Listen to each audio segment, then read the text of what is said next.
બેઠકના આખા પોડકાસ્ટમાંનો સૌથી મજાનો અને રસપ્રદ કિસ્સો નાના એવા ટુકડા રૂપે અહીંયા છે. અને આવા જ નાના નાના ટુકડાના રૂપે તમને સૌથી વધારે મજાના અને રસપ્રદ કિસ્સા સંભળાવવા અને જોવા માટેનો અમારો એક અદ્ભુત પ્રયાસ છે.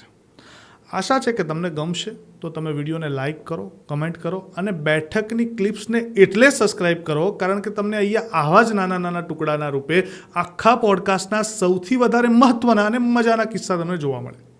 તો ચાલો શરૂઆત કરીએ.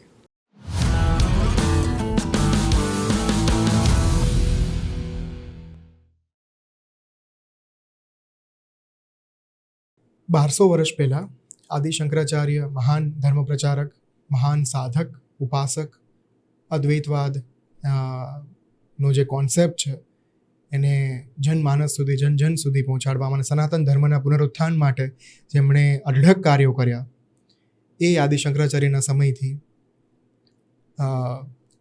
ઘણી બધી પરિસ્થિતિઓ બદલવાની શરૂઆત થઈ. એમણે ભારતમાં સનાતન ધર્મની પુનઃ સ્થાપના કરી. એ જ પોઈન્ટ ઓફ ટાઈમ ઉપર આપણે ત્યાં બૌદ્ધ આક્રમણો પણ એટલા બધા હતા. એક બૌદ્ધ માનસિકતા સ્થાપિત કરવા માટે, બૌદ્ધ સત્તાને સર્વોચ્ચ બનાવવા માટે ઘણા બધા પ્રકારના પ્રયત્નો કરવામાં આવ્યા હતા.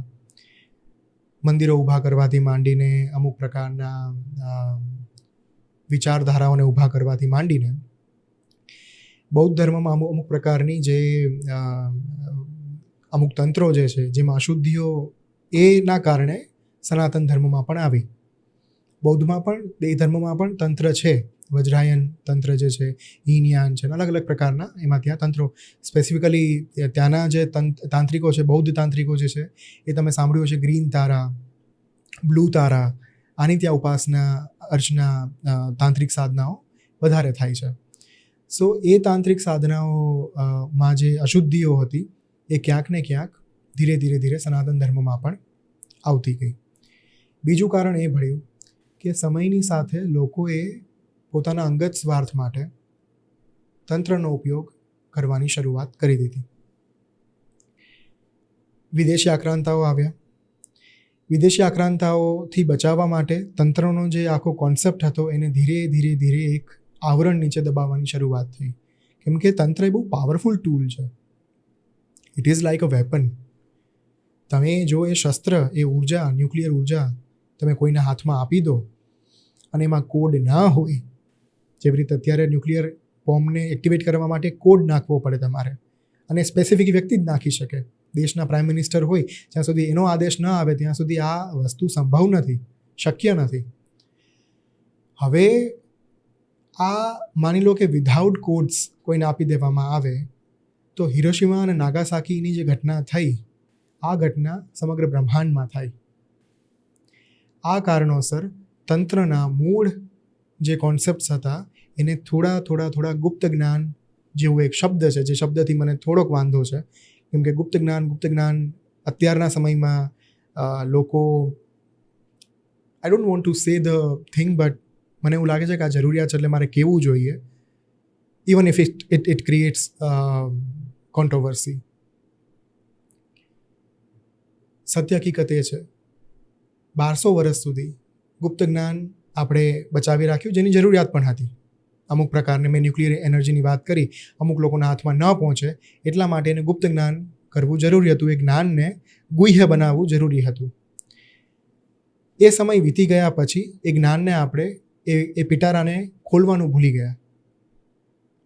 હવે લોકોના માનસમાં જે છાપ ઊભી થઈ, એ અંગ્રેજોએ જે છાપ ઊભી કરી, કેમ કે અંગ્રેજો જ્યારે ભારતમાં આવ્યા એમણે અમુક પ્રકારના રીતિ રિવાજો જોયા જે એમને સમજમાં ના આવ્યા. હવે એમને જ્યારે કોઈક પ્રકારના રીતિ રિવાજો, નિયમો સમજમાં ના આવ્યા ત્યારે એમણે એવું સમજી લીધું કે આ લોકો તો હજુ પણ આદિ માનવના કાળમાં જીવે છે, આ લોકો હજુ પણ જંગલી પ્રવૃત્તિ કરી રહ્યા છે. એમને ખબર નહોતી કે મુદ્રા કોને કહેવાય. કોઈ વ્યક્તિ હવામાં હાથ ફેરવીને મુદ્રાઓ કરતો હોય, એ લોકો માટે આખો કોન્સેપ્ટ બહુ નવો હતો. આપણે સમજીએ છીએ કે મુદ્રા થકી દેવતાઓને આહ્વાન આપી શકવું સંભવ છે. હવે મુદ્રા એમના માટે એક અનનોન કોન્સેપ્ટ હતો. આ પ્રકારની ઘણી બધી પ્રવૃત્તિઓ એવી હતી કે જે એમણે જોઈ. એમણે જનમાનસમાં એવું ઠસાવવાની કોશિશ કરી કે આ જંગલી પ્રવૃત્તિ છે, આમાં કોઈ કોઈ પ્રકારનું ઠેકાણું નથી. આની અંદર કોઈ પ્રકારની સુધબુદ્ધ નથી, કોઈ લોજિક નથી, કોઈ તર્ક નથી. એ કારણોસર ધીરે ધીરે ધીરે તંત્રને એમણે એક નેગેટિવ ઇમ્પેક્ટ આપવાની શરૂઆત કરી દીધી, અકલ્ટ સાથે જોડી દીધું. બીજું કારણ એ થયું, જે મેં સ્વાર્થ પૂર્તિની વાત કરી, કે લોકો ધીરે ધીરે પોતાની સ્વાર્થની પૂર્તિ કરવા માટે તંત્રનો ઉપયોગ કરવા માંડ્યા. See there are 6 types of તંત્ર: દક્ષિણાચાર તંત્ર, વામાચાર તંત્ર, મિશ્રાચાર તંત્ર, કૌલાચાર તંત્ર, દિવ્યાચાર તંત્ર અને સમયાચાર તંત્ર. એમાંથી જે 3 તંત્ર પ્રકાર છે, કૌલાચાર તંત્ર, મિશ્રાચાર તંત્ર અને વામાચાર તંત્ર, આ 3 પ્રકારોમાં પંચમગારનો ઉપયોગ થાય છે. પંચમગાર એટલે માંસ, મત્સ્ય, મુદ્રા, મૈથુન, મદિરા. લોકો એવું સમજવા માંડ્યા સમયની સાથે કે તંત્ર એટલે માત્ર ને માત્ર આ 5 મકારથી કરવામાં આવતી ક્રિયા. બીજી ભ્રમણા એ પેદા થઈ અભિચાર ક્રિયા: મારણ, મોહન, વશીકરણ, સ્તંભન, ઉચ્ચાટન, વિદ્વેષણ. માત્ર અભિચાર ક્રિયા જે છે ને એને તંત્ર સાથે જોડી દેવામાં આવી એક સમય ઉપર.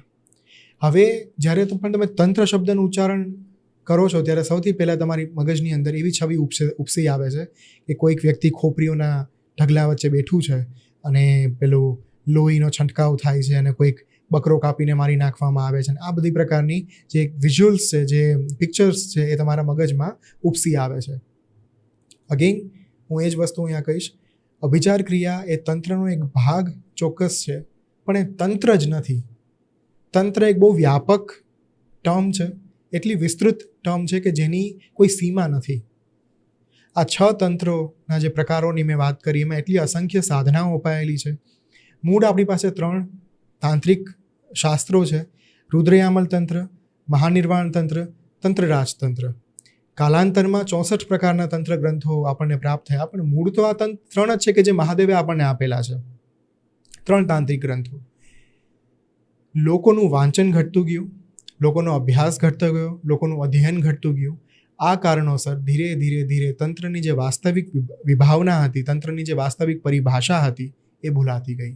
અને આ કારણોસર તંત્રનો એક નેગેટિવ પ્રભાવ, તંત્રનો એક નેગેટિવ રેપ્યુટેશન લોકોના મગજની અંદર પેદા થઈ ગઈ. પણ મહાદેવે બહુ જ સ્પષ્ટ ભાષામાં એવું કીધું છે કે કળિયુગમાં જો ઈશ્વર સુધી પહોંચવાનો સૌથી સર્વોચ્ચ કોઈ માર્ગ હોય તો એ તંત્ર સાધના છે. ઇનફેક્ટ તંત્રરાજ તંત્રમાં એક બહુ સુંદર શ્લોક આવે છે: યત્રાસ્તિ ભોગો ન તત્ર મોક્ષો, યત્રાસ્તિ